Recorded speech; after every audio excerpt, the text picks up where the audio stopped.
खेला खत्म, बंगाल में भगवा का उदय। तमिलनाडु में थलपति की विजय।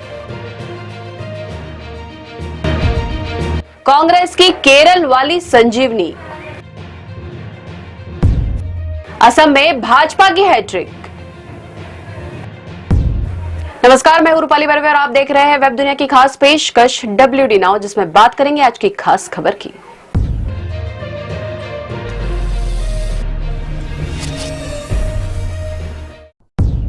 4 मई 2026 भारत की राजनीति के लिए ऐतिहासिक रहा। महीनों की रैलियों, खेला होबे के नारों और वादों के दौरे के बाद पश्चिम बंगाल, तमिलनाडु, असम, केरल और पुडुचेरी की जनता का फैसला हमारे सामने है। कहीं सत्ता विरोधी लहर ने असर दिखाया तो कहीं नए चेहरों ने राजनीतिक समीकरण ही बदल कर रख दिए। तमिलनाडु जैसे राज्य में फिल्म स्टार विजय थलपति की पार्टी टीवीके की जीत ने राजनीतिक पंडितों को भी चौंका दिया। बंगाल में भाजपा की ऐतिहासिक जीत के कई गहरे राजनीतिक और सामाजिक मायने हैं। यह जीत दर्शाती है कि बंगाल की जनता ने परिवर्तन का मन बना लिया था। वामपंथ के 34 साल के शासन को उखाड़ने वाली ममता बनर्जी को खुद वैसी ही सत्ता विरोधी लहर का सामना करना पड़ा। भ्रष्टाचार के आरोप और कानून व्यवस्था के मुद्दों ने टीएमसी के किले को कमजोर कर दिया। विकास की उम्मीद के साथ ही संदेश खाली जैसी घटनाओं और महिलाओं के खिलाफ अत्याचार के मुद्दों ने ममता के सबसे मजबूत महिला वोट बैंक में सेंध लगा दी।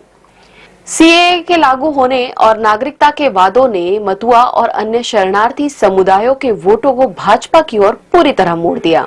मालदा और मुर्शिदाबाद जैसी जिलों में मुस्लिम वोटों का एक हिस्सा कांग्रेस वाम गठबंधन की ओर गया, जिसे टीएमसी का एक तरफा समर्थन कमजोर हुआ और भाजपा को सीधा फायदा मिला। टीएमसी से अलग हुए हुमायूं कबीर ने भी टीएमसी को नुकसान पहुंचाया। हालांकि सबसे बड़ा सवाल यह है कि क्या भाजपा बंगाल की राजनीति में व्याप्त हिंसा की संस्कृति को खत्म कर पाएगी और औद्योगिक विकास जैसे टाटा नैनो के जाने के बाद रुकी हुई इंडस्ट्री को वापस ला पाएगी। दूसरी ओर तमिलनाडु की बात करें तो फिल्म अभिनेता विजय थलपति ने सबको चौंकाया है।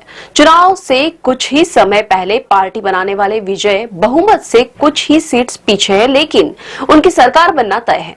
पिछले 50 सालों से तमिलनाडु की सत्ता डीएमके और एआईएडीएमके के बीच घूमती रही है। विजय की जीत ने इस दो पक्षीय चक्र को तोड़ दिया है। उन्होंने साबित कर दिया है कि राज्य की जनता अब इन दोनों पारंपरिक द्रविड़ दलों के अलावा एक तीसरे विकल्प के लिए भी तैयार है। विजय की मास अपील ने उन्हें केवल एक फिल्मी सितारे से ऊपर उठाकर एक जन नेता के रूप में स्थापित कर दिया, जिस पर राज्य के युवाओं और महिलाओं ने भरोसा जताया है। चुनाव के दौरान विजय को किंग मेकर कहा जा रहा था, लेकिन वे आश्चर्यजनक रूप से राज्य में नए किंग के रूप में उभरे हैं। कांग्रेस पश्चिम बंगाल में भले ही कुछ न कर पाई हो, लेकिन केरल में 10 साल बाद सत्ता में वापसी करने जा रही है। केरल में कांग्रेस नीति यूडीएफ ने एक तरफा बहुमत हासिल कर लिया है। लगातार 2 बार सत्ता में रहने के कारण एलडीएफ सरकार को भारी सत्ता विरोधी लहर का सामना करना पड़ा। सोने की तस्करी और लाइफ मिशन जैसे पुराने विवादों के साथ साथ हालिया प्रशासनिक मुद्दों और जन विरोधी नीतियों के आरोपों ने सरकार की छवि को नुकसान पहुंचाया। केरल की राजनीति में मुस्लिम और ईसाई समुदायों की भूमिका निर्णायक होती है। विश्लेषण बताते हैं कि इस बार अल्पसंख्यक समुदाय का एक बड़ा हिस्सा कांग्रेस की ओर वापस लौटा है। यह जीत केवल केरल की नहीं बल्कि राष्ट्रीय स्तर पर राहुल गांधी और कांग्रेस के लिए एक बड़ी संजीवनी है। बंगाल और तमिलनाडु में क्षेत्रीय दलों यानी कि बीजेपी और टीवीके के मजबूत होने के बीच केरल में मिली यह प्रचंड जीत कांग्रेस को विपक्षी गठबंधन में अपनी पकड़ मजबूत करने और कैडर में नई जान फूंकने में मदद करेगी। कांग्रेस नेता रागिनी नायक ने कहा कि कांग्रेस ने आज जीत का लड्डू भी चखा है और हार का बोझ भी उठाया है, लेकिन जहां एक तरफ बीजेपी और उसके सहयोगी लगभग 375 सीट्स जीत रहे हैं, वहीं दूसरी तरफ कांग्रेस और उसके सहयोगी भी 200 से ज्यादा सीट्स हासिल कर रहे हैं। तो फिर एक तरफा नतीजे क्यों निकाले जा रहे हैं?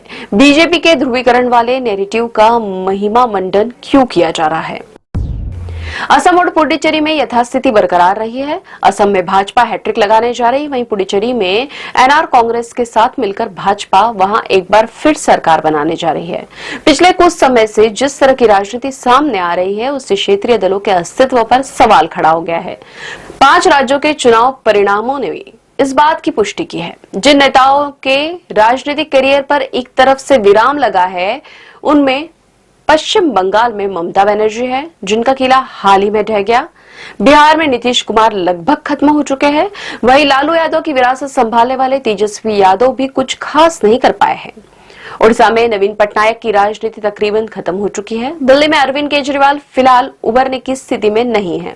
राघव चड्ढा समेत 6 सांसदों की हाल ही में बीजेपी में एंट्री ने पंजाब को भी खतरे में डाल दिया है।